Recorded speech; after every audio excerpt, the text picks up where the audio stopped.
It's a wintry evening in the small fishing village of Lunenburg on Canada's east coast. In summer, the town is hopping with tourists. But at this time of year, the sidewalks kind of roll up. There's not a lot to do. And not a lot of events worthy of getting out of your jammies and braving the cold, windy night. My name is Norma MacDonald. I'm a singer-songwriter. I live in Halifax. I'm originally from Cape Breton. I've been playing music around Canada for a great many years now. And tonight, Norma's putting on a show in my living room. It's a house concert, and about 25 people are happily mingling around my house, greeting old friends and meeting new ones while they wait for the show to start. This is called Cordelia. So it is a house concert. How do you have one? Is it as easy as just inviting a musician over to your house? Oh, hello. Come on in. Here, do you need some help? I'm good. Guitar and banjo? Yes. Awesome. A little awesomeness. Welcome. Don't worry about your shoes. Crap. I have a little amp. I'm just gonna go grab that too. Pretty much. But if you're a first-timer, here's a little bit about what you can expect. It actually really is a concert in someone's home. People bring food, people bring something to drink if they would like to. They sit around and they listen to an artist. People that host them, they tend to be pretty outgoing people, obviously. It's not just a bunch of their friends, the host's friends that are coming to the concert. Invitation is sent out through a mailing list that's been created somehow or through social media. And so there is always a little bit of element of surprise. People that are willing to do these kinds of things are usually pretty open-minded, generous, have a big passion for music. I like to think I'm one of those people. My husband Philip and I have had a passion for Norma and her music for years.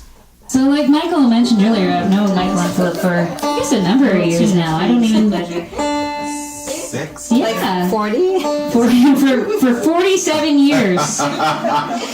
We're only 45. He's 45. Yeah, I met them at Tribeca one stormy night, and I was playing there, and there was nobody there. And it was Michael's birthday. It was Michael's birthday, and I think they had just started dating, and they were adorable, and we chatted at the bar. It was really lovely. So I ended up singing at their wedding. We've always enjoyed sharing the culture of Norma's amazing music and talent. And for us, inviting her to play in such an intimate venue as our living room is a great way to do it. You always meet somebody new that you keep in touch with, and you always hear a great story from someone in the crowd. And it's just, you build a relationship with the audience a lot differently than you would, playing in a bar venue or a theater or anything like that. You can literally reach out and touch people. And, especially when you're a singer-songwriter and a lot of your songs are, they're pretty personal, and some of them are, they mean a lot to you, and you're singing them to these people that are so close to you.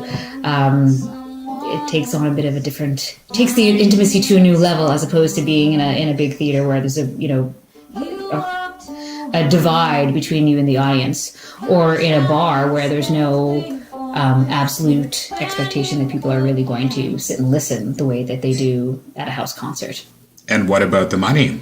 The money is much better than playing in a bar. 2, 3, 4 times the money at a house concert the artist would take home as opposed to playing in a bar, because you don't, there's none of this, paying a sound man or paying someone to work the door, or paying, some bars take a percentage off the top. It's, for the artist, it's getting harder and harder to play and make some money. So house concerts are really where it's at. All of the proceeds go to the artist.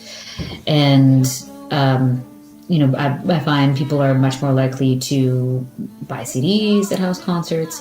People that come to house concerts are more likely to come see you next time you play. As far as, building your fan base as a musician, it's a huge perk. Creating new fans, an intimate connection with the audience, good money. That's how the artist benefits from a house concert. But what about the hosts? Is it purely an altruistic and benevolent act? Jessica McCarthy, a communications consultant from Lunenburg, weighs in on the other effects of having an event like a house concert, namely, the idea of social capital. At the end of the day, I think what it means to me, social capital, is that I've created a network and it's growing. And from that, I hope other things blossom, right? Generally, it could be work or it could be just meeting great people. People are going to associate you with bringing in something they would never have thought of doing, or an experience that they would have never had you not done it. If you're a small business owner and this is the type of thing that you do on a personal level, I mean, that's definitely going to translate to goodwill. And that's why I think the social capital thing is kind of equitable to goodwill. So businesses talk about goodwill all the time, and it's sort of intangible, but at the end of the day, it is measurable because your partner might make another sale, or you might make a connection to do a project, right? And I think that those intimate connections that happen in a small group like that, where people feel safe, privileged that they're being a part of it, and that they are experiencing something not everybody else gets to do, has a huge amount of potential. It's classic sponsorship. So, for example, a big company like it used to be Demore, and I think now it's TD, sponsors jazz festivals in Montreal and Halifax and kind of nationally.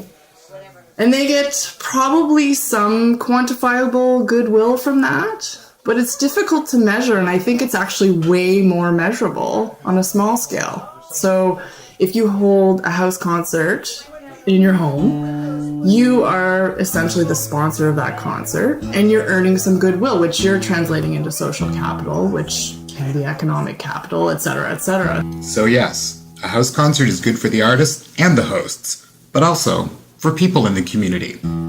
I think it's a really good way to meet people in town that you wouldn't generally meet. Age differences make a difference, so this is something that would bring us together. Yeah, like from teeny boppers to grandmothers. All obedient and in your seats. How nice is that? No one likes to be called obedient. It's terrible. Devoted. Yes, that's good.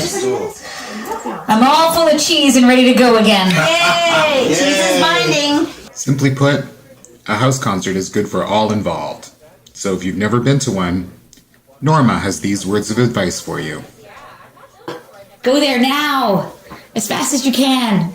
I've yet to meet a person who was a first-time house concert goer that did not leave and say, I'm so glad I came. Thank you so much. That was one of the best things I've done in such a long time. Because I've never heard anyone who's been to a house concert that didn't just gush afterwards. You know, it's the whole experience. It's the meeting new people. It's the sharing the experience of this really intimate performance. There's usually a few glasses of wine and some food, and people love it.